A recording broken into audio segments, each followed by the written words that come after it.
An anti-relationship/anti-love guide. Chapter 1.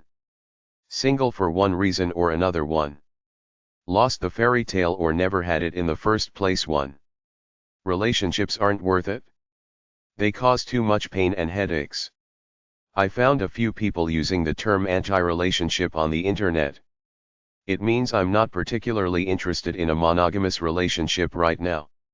This may change later, but for now, I'll go it alone or with casual lovers only.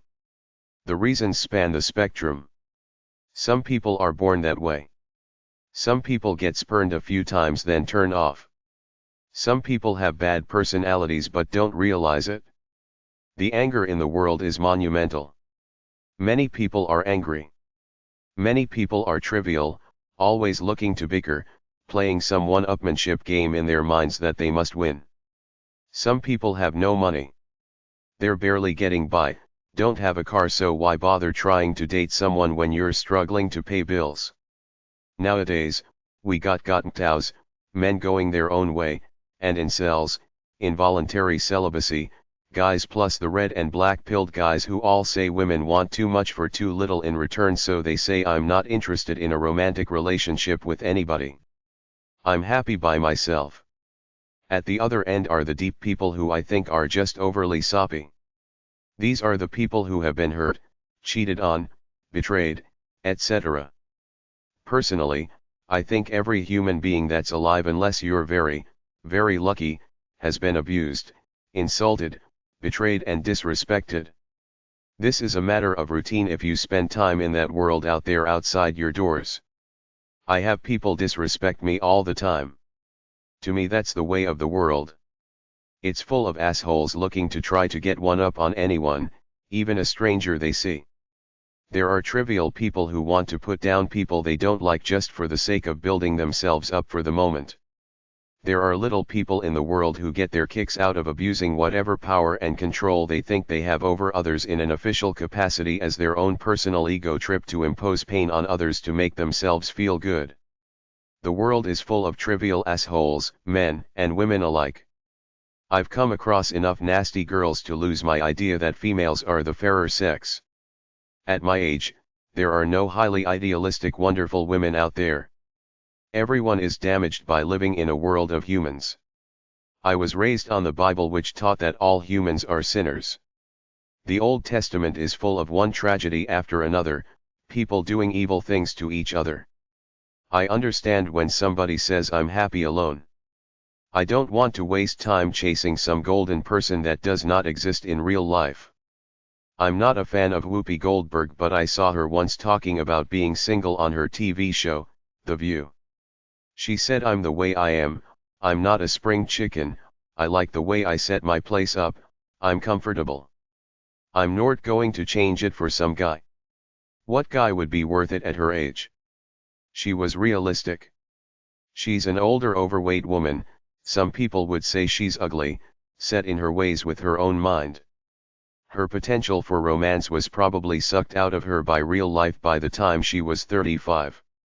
I went on some dating websites and put my real age in. I wouldn't date any of those women that popped up. Romance is for the young. By the time you get past 50, if you're not the most cynical person around, you lived a sheltered life. I don't take things personally anymore. I let them roll off my back and keep moving. The point is that anybody who knows anything knows that the nature of the human being is always on a critical precipice. Anybody can go in either direction at any time. Anybody can act good all the time or just for today, then be a bitch or bastard tomorrow. There is no rhyme nor reason to human behavior. You can be abused and end a nasty relationship, then the next day meet somebody nice and wonderful, or you could be having a great day, then some asshole comes around to try to mess you up just because they're such an asshole. No matter how cynical you get, you can't build walls around your heart if you expect to score again. Tons of people do this. They go anti-relationship because of past history, when you should just keep going with an open mind that there are good people out there. I heard a girl on the radio who didn't sound older than 25 give an eloquent speech about how she lost the idealism of love, which I had never thought of until then, that people lose the fairy tale. This is why first loves are so great. They're filled with that dreamy idealism of youth, passion, and love that fade with age, I believe, for several reasons. Youth is a time of excess anyway. Everything is magnified. We are more naive, well-intentioned, and open. Some of us get heartbroken. This forces us to put walls around our hearts in order to protect ourselves emotionally, so we are more guarded when we meet new people who we could possibly get involved with. I've seen people acting guarded, aloof and closed without realizing they were like this, but their past history of failed relationships and the pain that goes along with it now predisposes them to be so defensive that they scare people off. They not only scare people off, they themselves see that no relationship will ever be perfect the way they want it, so they either give up or, in the case of many women, go gay. A lot of women give up on guys and go gay because women are generally much more emotionally receptive than men. A lot of people get tired of trying. They meet people they don't really like, so after a while they say screw it, I'll create a good life for me and not worry about it. The statistics about women getting married past the age of 35 are horrendous. Men want younger women. A lot of women are very aware of this, so as they pass 40, they start to give up on love. On the other hand, there are people who keep trying. Occasionally, you read an article in the newspaper about someone marrying for the 7th time, or someone marrying at 75 years old for the first time, saying this is the one that will last. A lot of people give up on love, but a lot of people still have hope regardless of their age. Lost the fairy tale or never had it in the first place too. I will state some reasons off the top of my head why I think people get cynical about love. 1. Love is not all it's cracked up to be. A lot of people are happier free. A relationship means a compromise of your behavior and freedom. If you analyze the trade-off between the sex and the sacrifice of your time and money, it's not worth it to some people. 2. Some people don't have the emotional need for a relationship. They don't want to be accountable to another person. They're happy by themselves, doing their own thing, making themselves happy. 3. Many people are in a struggle to survive materially, or are in some kind of situation that makes romance difficult. They could be living in a low-rent dive where they are ashamed to ask someone out. They could be working 6 days a week, always working and always tired. They could be ambitious. They could have bad teeth which they can't afford to get cosmetic dentistry done on. They could be divorced and depressed. They could be paying child support and eternally poor. A lot of people are out of the love game for some seemingly innocuous reason. 4. Aging itself saps the spirit of many people. There is a middle-aged type of paunchiness or mundanity that a lot of over 40 people get into metaphorically, these lazy ruts where they are set in their ways, don't feel attractive, feel semi-depressed, and don't think anyone would be interested in a middle-aged dud/frump like themselves. 5. Look in the mirror like I do. I'm not the carefree, dashing, handsome buck of youthful vigor. I am what I am. I am my age. Even though I and anyone can preserve themselves well, aging still takes its cut. Opposite sex people are not attracted to you as much anymore. 6. Except for the internet, it's harder for anyone over 35 to meet new people because the social centers of the world are geared for young people. Once your generation passes 35, you all become a bunch of loners, each living in your own fantasy worlds. There is no cohesive group anymore united by the category of youth. The social world as far as meeting someone is geared for youth. You stick out everywhere you go. 7. You might feel alienated and/or set in your ways. When you live in your own thoughts for a while, sharing them with no one, you could get to a point where you think, what do I have in common with anyone? I'm set in my ways. I'm so into my own thoughts I couldn't see myself bending to meet another person. 8. Some people just get tired of the game. They don't feel like young hot stuff anymore, they've been hurt before, they played the games before, they're tired and they just want to live peacefully with their dog or cat without all the hassles of trying to please someone else. 9. Some people get cynical or contemptuous of life in the modern world and/or of the opposite gender. I know several guys who have ideas about North American women being a bunch of self-centered, pop culture entertainment, phony glamour brainwashed, uppity bitches thinking they're all that, expecting guys to grovel to them because they supposedly got the goods, their bodies, and the guy has to become a trained monkey in order to gain access.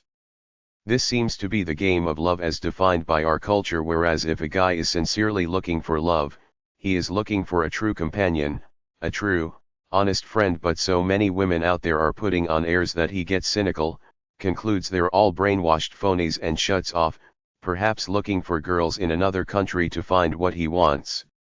10. Some people are narcissists. They live for their own pleasure.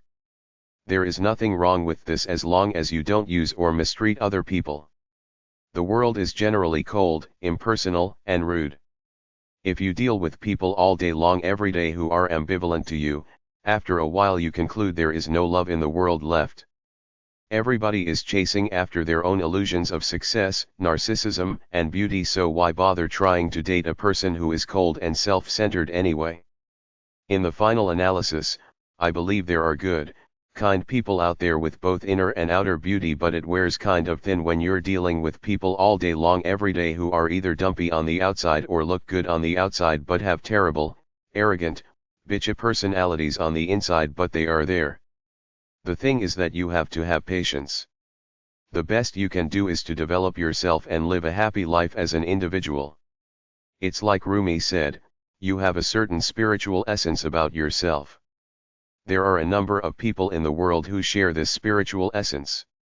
When you meet one of your soulmates, you both know it, provided you kept up with your soul, honored what it told you to do, and lived a noble, inspired life up until now, not letting the world nor the mundanity of time get you down on life.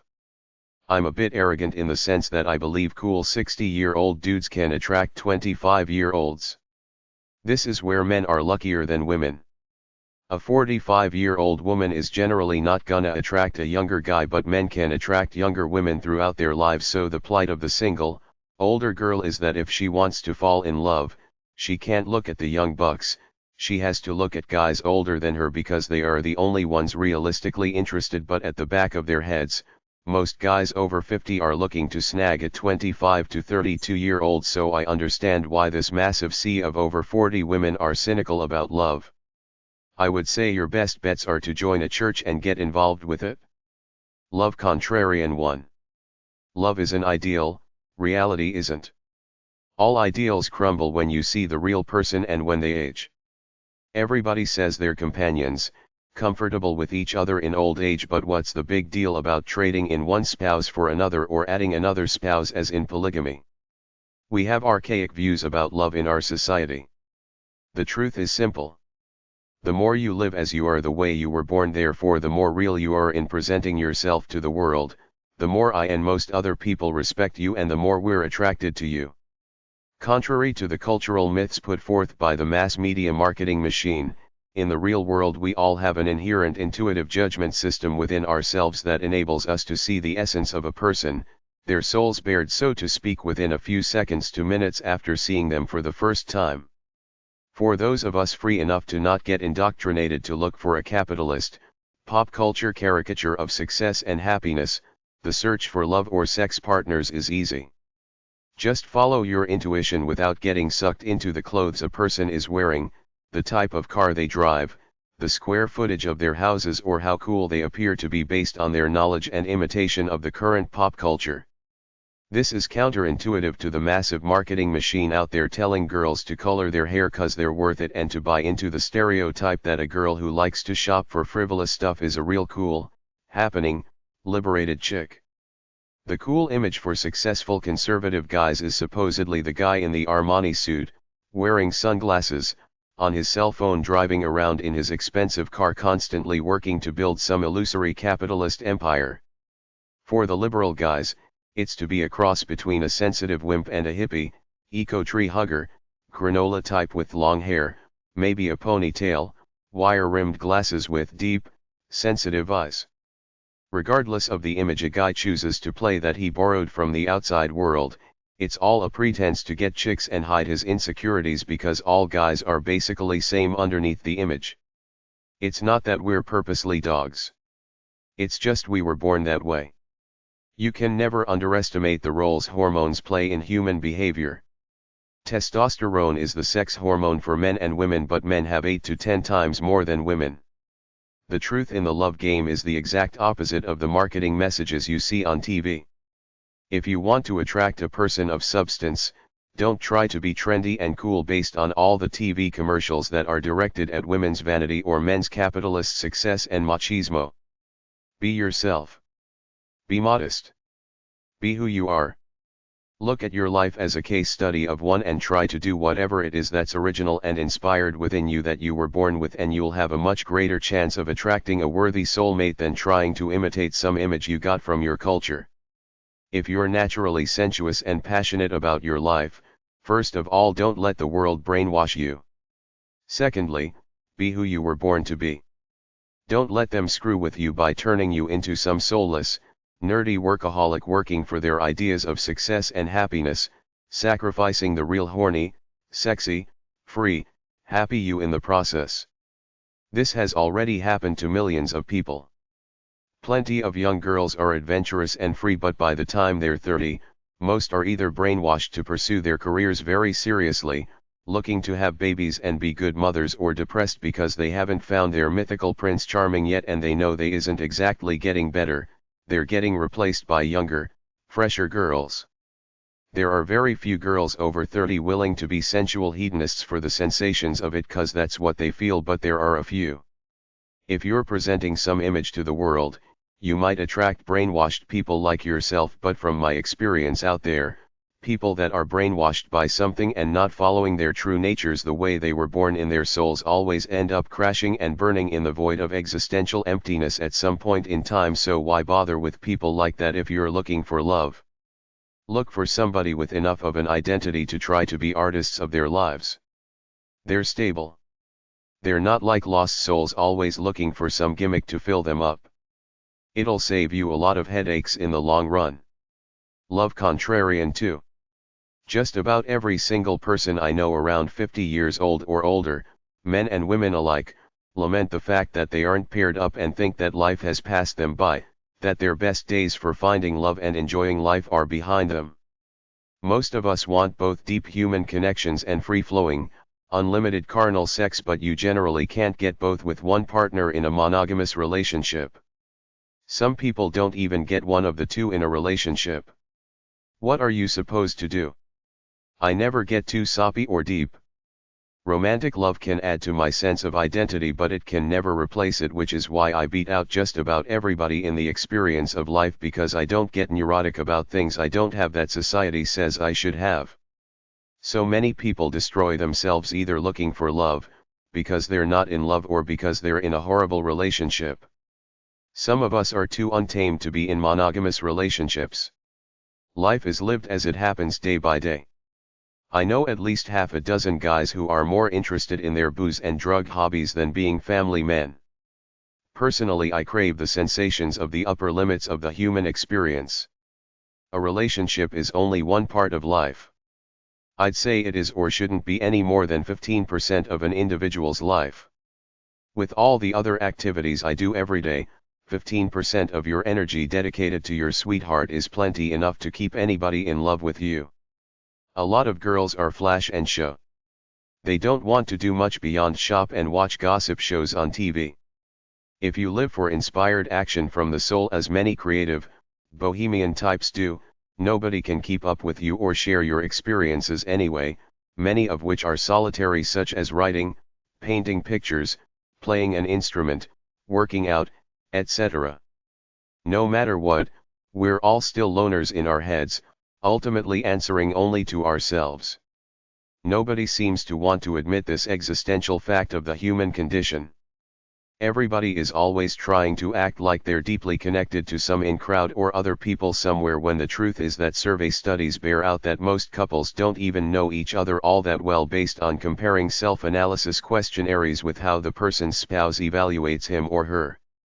In my own family in the past, I called relationships a circular affair. Sometimes there was peace and intimacy in the house. Other times, I felt like we were all on different planets. My conclusion about life for most people is this endless ebb and flow of human relationships going around in a circle, fluctuating between moments of intimacy followed by long periods of generic living intersprinkled with hate and triviality as someone gets angry and takes it out on a supposed loved one. I only had the true, comfortable feeling of pure love a few times when I was young and too untamed to appreciate it. Very few of us live romantic lives with deep, profound soulmates regardless of how long we've been married, so I say get real. Accept who you are, accept your life. Those idealistic romantic visions you have in your head may come true or may not. In any event, when you wake up every morning, the only person you really answer to is yourself. Do you make a conscious effort to earn your self-respect every day? How can you be a great lover if you don't respect yourself first, and anybody 10 pounds or more overweight doesn't respect themselves? If they did, they wouldn't be overweight. Love Contrarian 3. Many marriages are not about love but possession and control. Only a tiny few marriages are fulfilling the partners. To institutionalize a loving relationship, to bring the church and state into it and to create penalties for withdrawing it at a later time, is a part of the downfall of society. How can someone be expected to commit themselves to another person for the rest of their lives when they're young and immature? Who knows what lies ahead or how the two will change in their attitude to life and each other? According to the mental illness of the institution of marriage, it is better to continue a marriage which both partners hate than to bring it to a natural conclusion and free the partners to find love elsewhere. Children are punished if they are not born into a family made up of a married couple by becoming called bastards. Love should be the bond which holds two people in a relationship, not a piece of paper and a law created by the government and the church. Most marriages are not based on love. They are based on financial security, habit, social conformity, friendship, loneliness, and the fear of being alone. Our love for one does not have to diminish our love for another. We can love several people simultaneously. No one person can provide everything another person will need for the rest of their lives. If we were born into a world that didn't fret over monogamy, the pain caused by relationships and sex would not exist. The misuse and manipulation of sex by religion and the media has led to massive guilt, fear, and resentment in our attitude to sex. Once you have a marriage certificate, you are no longer supposed to have any sexual experience with anyone except your official partner. This denies you from experiencing who you are in your full, true nature. We want to impose our blueprint on others, and only if people conform to that do we love them, or rather think we love them. Denial always stimulates an obsession with whatever you are denying. Sexual denial is huge. You try to suppress your sexual feelings because of fear and guilt, but you can't. Sex comes out one way or another. Sexually frustrated people often become hateful, angry people as a compensation for their unexpressed sexuality. Never be afraid to experience who you really are away from brainwash. Marriages in general have become a prison of denial based on conditional love. Love is about loving without conditions of any kind. Why do we have legal contracts for it called marriage licenses? Love is never about the possession and ownership of another person. Love is not about emotional control or dependence on how you're feeling or how your love object is treating you. It's always there regardless of the emotions of the moment. True love is doing what's best for your love object even if it's tough love that seems to hurt them at the time. People can love more than one person at the same time. Love in its purest, most magical form, has no ifs or buts or maybes. Love is to desire what is best for another, even if it is not what we wish to happen. The greatest love anyone can have for another is to let them go if that is what is best for them. Love is to love someone so completely that nothing they can ever do could destroy the way you feel about them. Two whole people respect and encourage the other's right to express their uniqueness. If you have expectations of someone, you will probably be disappointed. Once we let go of expectations, we are free for anything to happen. Relationships founded on unconditional love with no expectations of each other are the only great ones. Chapter 2. Single for one reason or another too. It's simple, we live in a world of narcissism more than ever. When I was younger, where we had our summer cottage, a couple of artists lived in the area. They were single older men, which was rare in the 1960s. Everybody was expected to marry back then. They were doing their own thing. I went over there several times. They had a bunch of paintings, sculptures, and were making furniture by hand. These guys were artists in the true sense of the word. They felt a strong urge to do their own thing, express their natural energy in their own way. I was brought up a Catholic. I remember the statement. For men shall be lovers of their own selves, covetous, boasters, proud, blasphemers, disobedient to parents, unthankful, unholy, lovers. 2 Timothy 3:2-3:4. Nowadays, with social media on the internet, the message is to be a star. Go online, post your meaningless junk up about your frivolous life, then get attention from strangers. It never ends. It's getting worse. A lot of people want admiration, easy money, an easy life, to play video games all day long, gamble, etc. Many of these people are not capable of romantic love. When you're brought up watching intimate strangers on a screen, you do not develop close, intimate relationships with people. I think we're heading straight towards rotten as the human race, partially due to the internet, which encourages narcissism, self-love, en masse. There is a documentary called Bad Vegan about this lazy slob of a guy who refuses to work, marries a nice, naive girl who runs a vegetarian restaurant in New York City, ends up plundering $1.5 million from her, then stealing $400,000 from her mother. He's a totally selfish guy. How many people like him exist in the real world? Why don't people get into relationships? Because they're selfish pigs who would rather live for themselves than share their lives with anybody. Simple mental illness, a slob, a geek, an asshole. When I was coming of age in the 1980s, we didn't have the internet. There was one mainstream culture. Young people went out looking to pair up. Nowadays, with the internet, we got everything. We got guys playing video games all day long. We got gamblers gambling on poker, sports, etc. We got instant porn and cyber sex. You can order food and have it delivered to your door. You got forums and groups spouting strange ideas. You got the MGTOWs, the red-pilled and black-pilled guys not looking for relationships because they think all girls are bitches. I cover these anti-relationship guys in my man book. What about poor people? You got this squeaky clean image of success and coolness on TV, then in real life, you got a guy who's a coal miner, rents a room in a boarding house, is struggling just to pay bills, maybe has stinky socks, etc. Women have always had high expectations, but in real life guys are working average jobs to pay bills. As a guy, how do you expect to have confidence in dating when you don't own a car because you don't have the money? When I went to college, I remember meeting many girls who thought they were queen of the walk, they deserved some rich guy's son with a sports car studying to be a lawyer. This twain will never meet.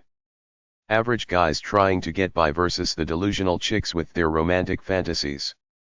I saw the 1939 movie So Good. Invitation to Happiness with Irene Dunne and Fred McMurray. The idea of the movie was that she was the Rick girl lady, he was the tramp making a living as a heavyweight boxer. It's a stereotype. Women hold themselves out as ladies. In real life, they want the dapper dandy, not the welder or the truck driver. They were raised on these fantasies that don't match in real life. Colleges are full of these women. Many end up alone. Romantic love is not everything.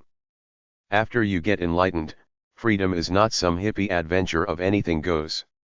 It's you choosing to follow the music inside rather than the pull of your society to take a dull job, get married, have kids, and buy stuff. There's no choice. You know you must honor yourself each and every day. Each person has a destiny to pursue that exists independently of other people. It is what you would do even if you had all the love and money you want. Love is only real if your lover supports your destiny. Romantic love for its own sake is not enough. You answer to the person in the mirror every day, or at least you should. If you're tapped into your true nature, you shouldn't feel lonely much because you're happy living your life. You attract potential lovers this way. Generic people looking for heroes. Very few of us have deep, intimate connections that stir our souls except with our pets and kids, and they are more maternalistic than a pure, equal, loving, soulmate/kindred spirit love affair. Most of our relationships are either superficial or symbiotic, including marriages. There are very few mythological soulmate relationships as love is portrayed in movies and literature, simply because most of us are generic people. How can we expect to have a great soul-stirring love affair when we are not inspired or original enough to stir that sensibility in another person such that they see us this beautiful, mythical, bohemian, lusty, sensual creature that is the object of their desires? It isn't happening much. Given up on love. The woman I would kill for doesn't exist. I belong to Bridegrooms Anonymous. Whenever I feel like getting married, they send over a lady in a housecoat and hair curlers to burn my toast for me. Dick Martin. If you give up on yourself, as so many people do after a midlife divorce, you will either never attract anyone again or end up with another generic, mundane dud like the one you've become. Active people out there doing things attract like-minded souls. Mundane people who just work and watch TV either end up alone or with someone like them. The choice is yours. Many people, especially guys, consciously give up on love after a divorce because they feel a relationship always leads to the same mundane, comfortable old shoes together thing, plus the fact that they were cleaned out in the divorce settlement and the sex wasn't all that great either, so they simply develop a simpler, more peaceful lifestyle where they will work, pay the child support, drink on the side, or have another similar hobby and either go for casual relationships or stick with the sex industry to get their rocks off in a hassle-free situation with no strings attached. I know several guys who have given up on love, live for themselves and strive to please themselves. They look like typical middle-aged guys packing an extra 20 pounds. They don't take any extra care to try to look attractive to the opposite sex, and it shows because they look like mooks who couldn't attract a chick if their lives depended on it. They're just generic guys living out their lives for themselves, for their kids and maybe for their mother, and that's it. There are plenty of these guys around everywhere, which is one of the reasons there's a glut of single middle-aged and older women on the market. A lot of their counterpart single middle-aged and older men purposely take themselves out of the market, leaving very few single and available older men for these older women. So if you're an older woman, you'd better try to look and act vivacious if you want to score with an interesting older guy, because there are so few of them around. I have friends and acquaintances who are at my middle age and older, and countless stories I've read and seen in the media host a large subculture of people who've tried their hand at love, perhaps gotten married and had kids, then got divorced and tried again, their spouses cheated on them so they left, have had various problems with their lovers, or just haven't found the perfect soulmate love. They get to a point where they get tired, the hassles of love seem to drain them, they wonder if all the baggage that goes with it is worth it, that maybe a life of masturbation and occasional casual flings is a lot more peaceful than love because the price seems so high, the sacrifice of some freedom plus the potential of love problems, which could take a high toll on you if you invest so much energy into something that backfires on you. I can't say give up on love. Anybody can fall in love at any age if you take care of yourself physically, are open to new explorations, and act like you love life even if you don't. I saw a spinster on a TV show, a fat woman who was a successful manager at some administrative job, who said she got her thrills out of reading romance novels, only she wasn't so crude about it. She said it was just a harmless escapist thing. Nevertheless, we can't help but feel sorry for this ugly fat old thing who will never know the touch of a man again if she ever did in the first place. I've known a few older guys really desperate for love, whereas I function as well alone as in a relationship. It seems like a lot of middle-aged people, men and women alike, have given up on love because they've had so many problems in love before and now seem alienated in the modern world of dating, where they see all these images of cool, sophisticated people that they feel they don't measure up, or feel it's so hard to go out into the dating world, which could be sheer torture, especially if you're like me. I feel I got it all figured out already, been there, done that, nothing phases me anymore so. When you get right down to it, I got my own agenda and beyond that, I'm a pretty dull guy because almost nothing in the world interests me except for the few things I like to do, so to a lot of people I would be a boring guy because I don't want to go out to shopping malls, amusement parks, movie theaters, and do all those stupid frivolous things that most of the mainstream does to have fun, so I'm down on typical dates. Even if I fall in love with somebody, I still hate to do all that pop culture stuff that defines a mainstream date. And then there's the old let sleeping dogs lie type thing. You get set in your ways. You know what you like, you don't want to go around doing these silly dates all to supposedly create an intimate bond with someone you're lukewarm about anyway. A lot of guys and gals just can't be bothered. Once you've been in love a few times, it kind of loses its luster. It's not as special as it was when you were a love-struck 18-year-old. A lot of people also have mixed messages about modern-day love. On one hand, is the goody two-shoes puritanical side. On the other, it seems as though everybody's so casual about it, that nobody wants a monogamous traditional love, that girls are so liberated and there's so much sexual etiquette to deal with, like the problems of STDs, the use of condoms, sex outside of matrimony, casual sex, who pays for what, how demure should an independent woman act, etc. All these things plus all the jerks out there make it tough for a lot of people who want to bother anymore, plus the fact that we live in a disposable society where we've got all the tools to live great lives alone except the need for intimate love with another human being, which could take minor status if you find other things that inspire you or make you feel good. We got TVs, VCRs, porno videos, booze, good food, romance novels, cheap red light districts in foreign countries, and even pets to comfort us, but most of us still get lonely and still want love, so I say never close the door on love. No matter how old you are, take care of yourself so you look good for your age, get out and circulate around, and you never know when you will meet someone around your age who's going through the same things you are and needs someone like you to love, so never give up the dream because it will be a drag to end up alone in your later golden years, even though there will always be a subculture of people who prefer the single life no matter what. If necessary, take a break for a while, but don't give up on love permanently. Love is expendable. Some old philosopher once said love is the delusion that one woman differs from another. All nice women are the same, they just want some loving. There isn't nothing complicated about it. It's like what an old buddy once told me. He said he starts falling in love with someone, then turns around and there's another pretty one there. He said there are so many pretty girls out there he didn't know who to fall in love with. I told him about my love at first sight experience and told him if it didn't hit him yet, when it happens, he will know, cause it will be a bolt of lightning to his soul. But even this is fleeting because there are at least 100 girls out there that send a lightning bolt to your soul when you see them for the first time. I've been in love several times in my life and have been around friends who have been in love then broke up. Overall, I think they took it worse than I did, doing all kinds of stupid things to try to deal with it, things ranging from depression to the rebound to even suicide in one case. Even though I still have memories of lost loves, I've come to the realization that there are plenty of nice people out there looking for love, so no matter what happens, as cynical and cruel as it may sound, I'm now at a point where I realize that there's more than one soulmate for all of us. I now know that if something doesn't work out, I can move on and find somebody else.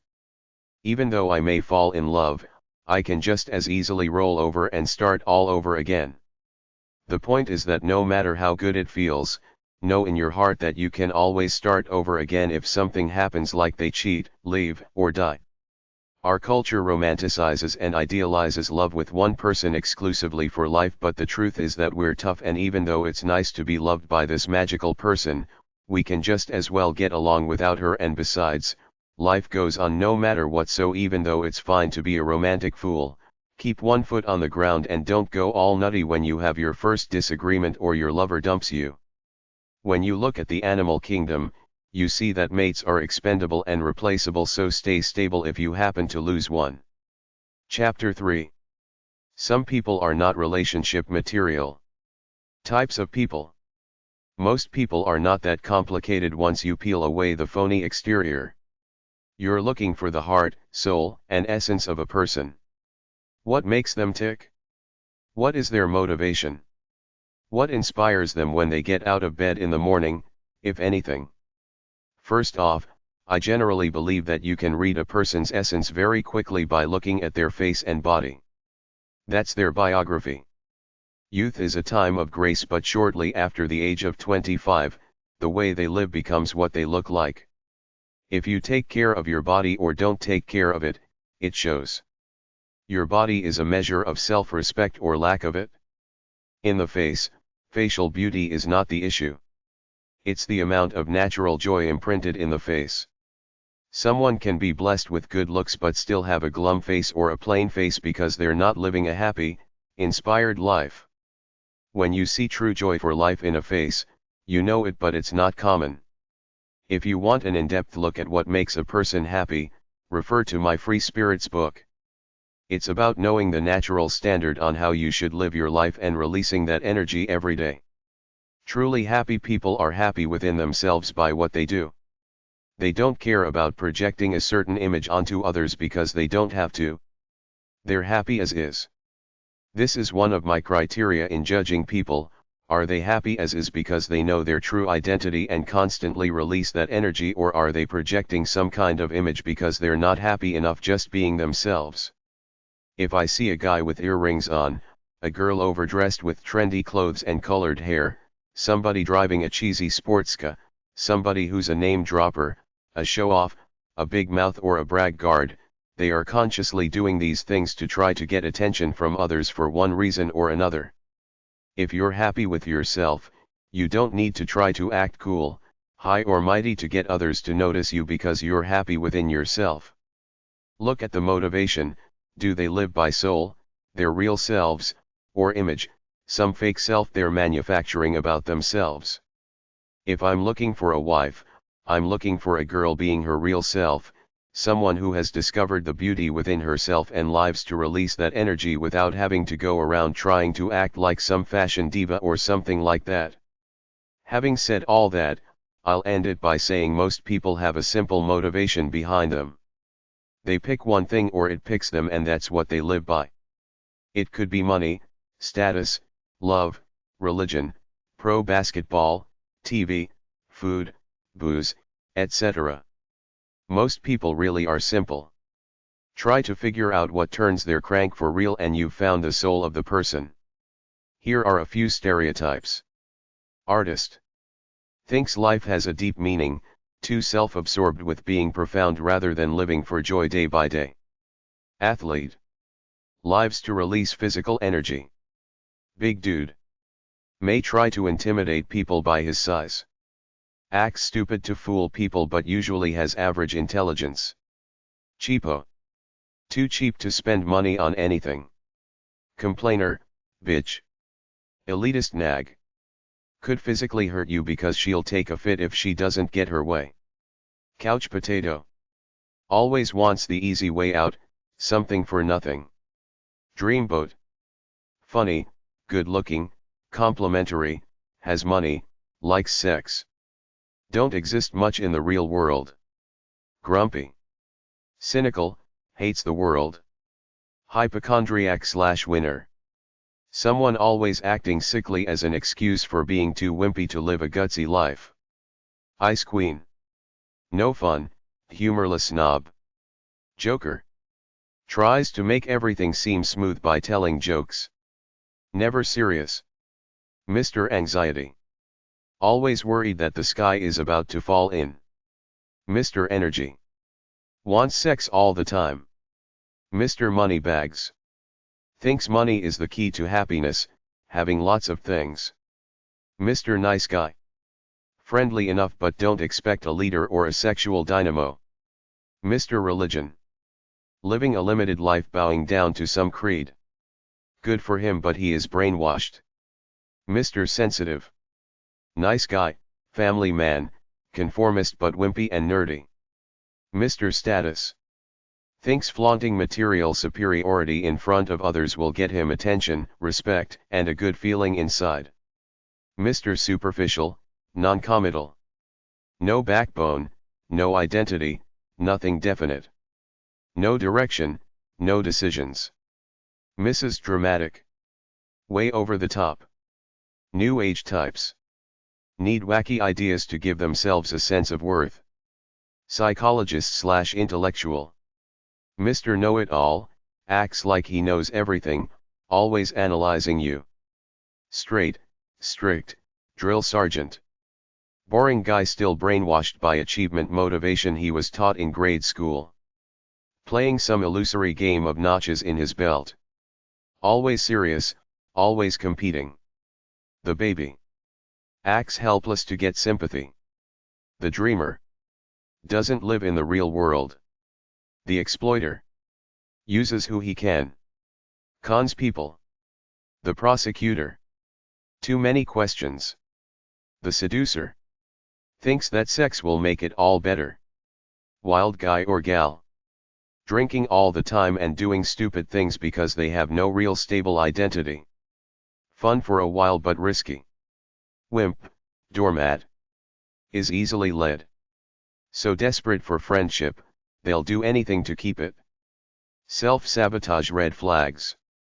It's wise to take a look at yourself and ask if you sabotage your relationships. Quite often, people do it subconsciously, unwilling to confront themselves as to the why of it all. I won't get too deep here except to say that you should check these red flags over and ask yourself if any of them apply to you. Hate yourself or at least think that you're a lowlife, no talent generic piece of flesh. You cling to a Cinderella, Sleeping Beauty, or Prince Charming fantasy. Expect too much in a first date or the first few minutes. Give it time. Live up to your parents' expectations, i.e. get married before you're 30. Get sucked into an arranged introduction by your parents, then stick with the guy out of obligation.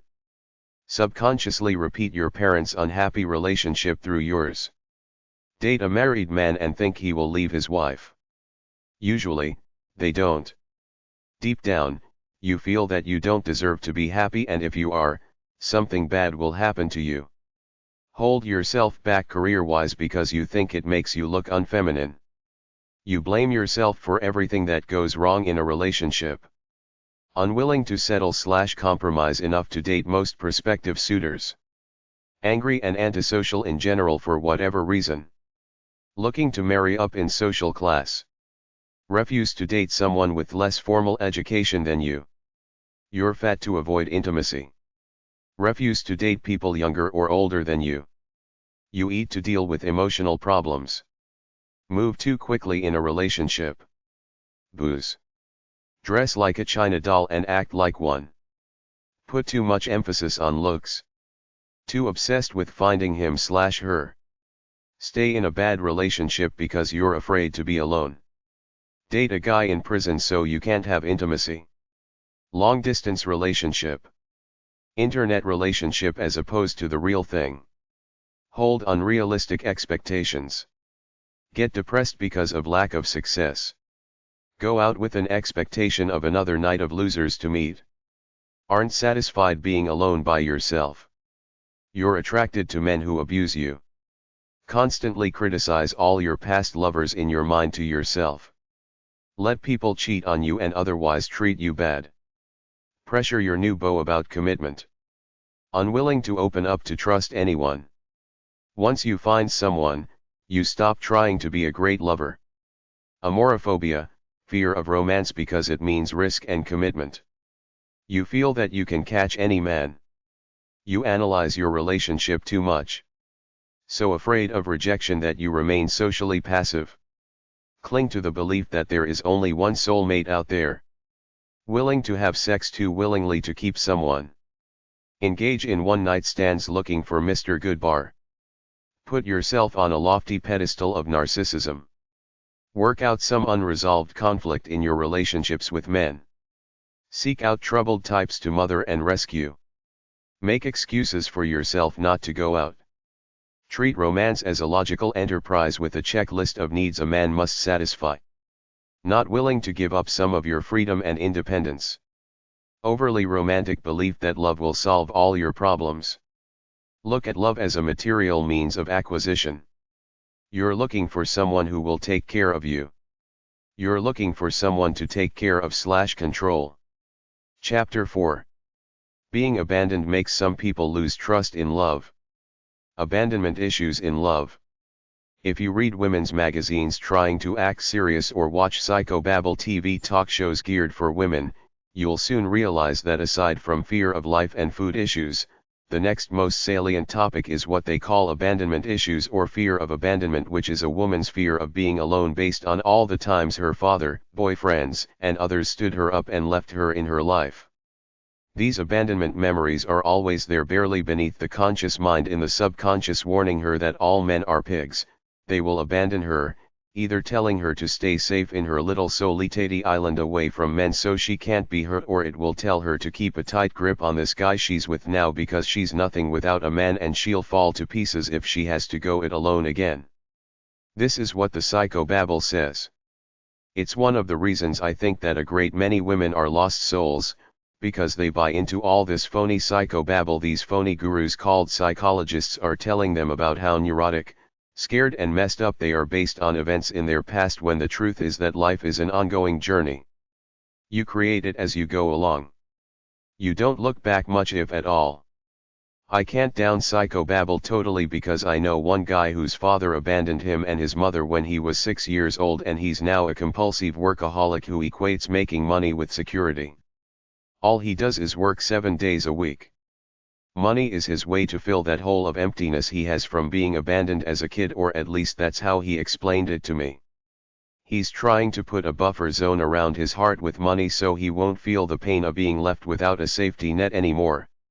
His mother had to work 2 jobs, so he was always home alone. It's like he wants to be a big shot.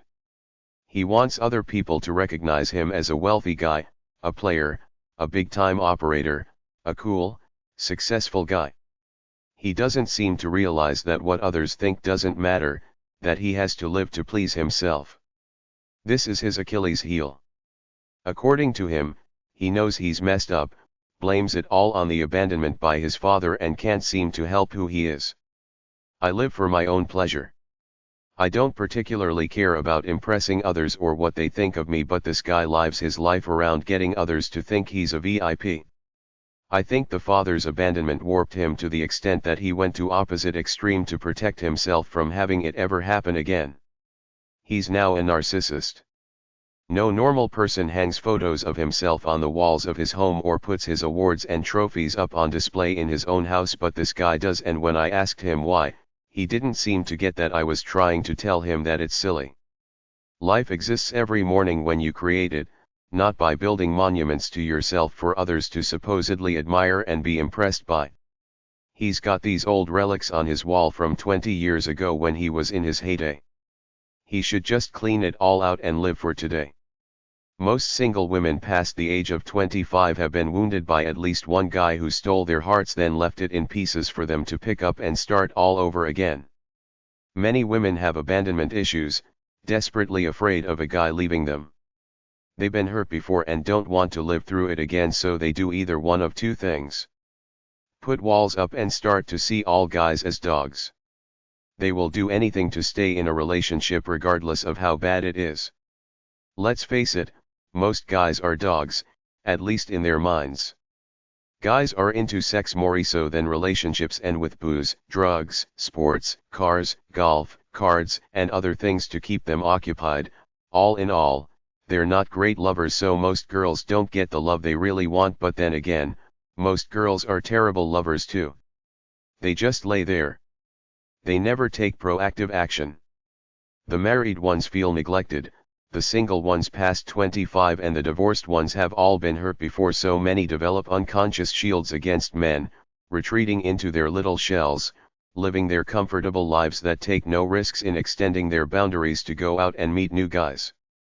The thing about women is that they need intimacy more so than men, so they often find pseudo-mates or substitute mates to keep them comforted, and this keeps them in their little shells so they don't have to go out to meet new guys and risk possible rejection and abandonment. The biggest pseudo-mates for women are their children, their pets, their parents, their girlfriends, a member of the clergy, their therapist, their hairdresser, a gay guy, the church choir, a defective, loser, wimpy boyfriend they don't really love, etc., anything that gives them emotional comfort that doesn't require them to face the possibility of being in a relationship with a man they really like because they've been hurt before and fear the possibility of this happening again. It's like an electric shock. One good jolt and you're scared off to electricity for life. It's the same with relationships for some people. After one bad experience, they get gun-shy and strive to avoid new relationships in order to not have to deal with the possibility of another breakup. The hurt is so painful that they find substitutes for possible future relationships with new men because they don't want to ever go through that again, so the way they deal with it too is to subconsciously screen out men, pretending to be looking but finding substitute love which gives them just enough emotional comfort to stay satisfied, but it's not the real love they want, therefore it's wrong. If you're over 30 single and find yourself living with your cat or showering all your love onto your kids with barely anything left, you could be suffering from abandonment issues, fearing rejection so much that you don't even bother to look for a new relationship anymore. And the funny thing is that this could all be done at a subconscious level. If you're married and start to get real possessive, controlling and jealous of your man because he's so independent and shows disdain for your pettiness from time to time, it could be that you fear getting abandoned by him so much on a subconscious level that you're your own worst enemy by nagging him and doing trivial things to try to reel him in, such that you eventually alienate him and he leaves you. The solution is to be your own person, strong within yourself, give yourself a good chance for love, give it your all, but if it doesn't work, don't blame yourself, don't fall to pieces. Stay stable, know that failed love doesn't necessarily have anything to do with you. It just shows you weren't compatible with that particular person, so don't give up on love. Get out there, circulate and keep going on in your quest to find a true soulmate. Many people don't find their true soulmates until well on into old age after several marriages, so the morale is no matter how bad the hurt, if you want true love in life, you won't get it sitting around feeling that life has passed you by. You have to get out there and circulate. I've seen people fall in love for the first in their 60s after several failed marriages. It can happen as long as you take care of yourself as you age. Abandonment websites. Try #616.85852 at the library. Abandonment.net. blended-families.com/child-abandonment-issues. bpd411.org/abandonnonce.html. elusify.com/side4882-abandonment-issues.html. newliving.com, dealing with abandonment issues. prodigalsong.com/qa/abandonment_issues.htm. reinventingmyself.com/abandoned.html. Chapter 5. An anti-relationship website guide. Watch a cynical guy on love on YouTube. Find the YouTube channel jrex918, the guy with glasses. Find his videos where he talks about how fake love is, that everyone wants something.